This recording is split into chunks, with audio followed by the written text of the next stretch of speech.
ভারতের পশ্চিমবঙ্গে দীর্ঘ ১৫ বছরের শাসনের ইতি টানতে যাচ্ছে মমতা বন্দ্যোপাধ্যায়ের দল তৃণমূল কংগ্রেস। রাজ্যের ২৯৪ আসনের মধ্যে ২০০টিরও বেশি আসনে জয়ী হয়ে অভাবনীয় সাফল্য পেয়েছে ভারতীয় জনতা পার্টি বিজেপি।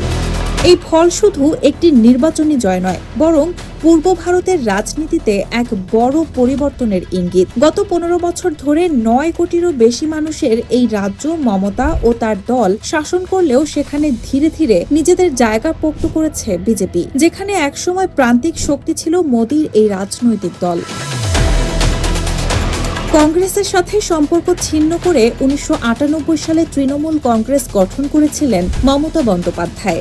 সাধারণ পরিবার থেকে উঠে আসা এই আইনজীবী ও শিক্ষার্থী নেত্রী শেষ পর্যন্ত ২০১১ সালে কমিউনিস্টদের পরাজিত করে রাজ্য জয় করেন। ২০১৪ সালে মোদি ভারতের প্রধানমন্ত্রী হওয়ার পর থেকেই মমতা বিজেপির প্রধান প্রতিদ্বন্দ্বী হিসেবে আবির্ভূত হন। তিনি মুসলিমদের সুরক্ষা প্রদানকে হিন্দু জাতীয়তাবাদের বিরুদ্ধে প্রতিরোধের প্রধান হাতিয়ার হিসেবে তুলে ধরেন।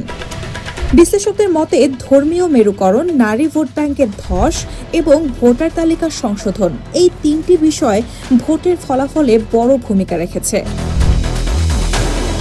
ঐতিহাসিকভাবে বিজেপির হিন্দু সংখ্যাগরিষ্ঠ রাজনীতির কারণে পশ্চিমবঙ্গে দলটির জেতার কোনো সম্ভাবনাই ছিল না বলে নির্বাচন বিশ্লেষকরা যুক্তি দিয়ে এসেছেন। কিন্তু পশ্চিমবঙ্গের মুসলিম জনসংখ্যা আনুপাতিকভাবে গ্রামীণ এলাকায় বেশি হওয়ায় এবং মেরুকরণের প্রভাবে বিজেপির জয়ের ব্যবধান অনেক বেড়ে গেছে।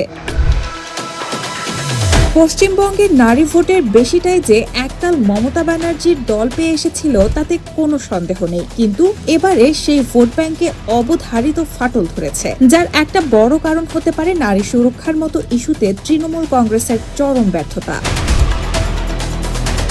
ভোটের আগে ভোটার তালিকা সংশোধন নিয়ে বিতর্ক সৃষ্টি হয়। প্রায় ৯০ লাখ ভোটার তালিকা থেকে বাদ পড়ার অভিযোগ ওঠে। তৃণমূলের দাবি এতে সংখ্যালঘুদের বড় অংশ ভোটাধিকার হারিয়েছে।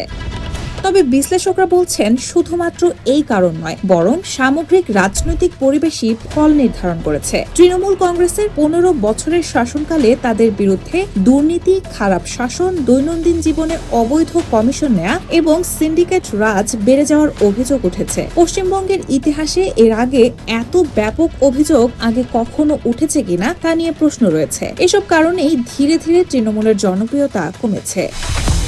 এই জয়ের মাধ্যমে জাতীয় রাজনীতিতে আরও শক্ত অবস্থানে গেলেন নরেন্দ্র মোদী। অন্যদিকে মোদীর প্রধান প্রতিদ্বন্দ্বী হিসেবে মমতা বন্দ্যোপাধ্যায়ের অবস্থান দুর্বল হয়ে পড়তে পারে বলে মনে করছেন বিশ্লেষকরা। ফলে পশ্চিমবঙ্গের এই ফল শুধু সরকার বদল নয়, বরং বদলে দিচ্ছে ভারতের রাজনৈতিক সমীকরণ।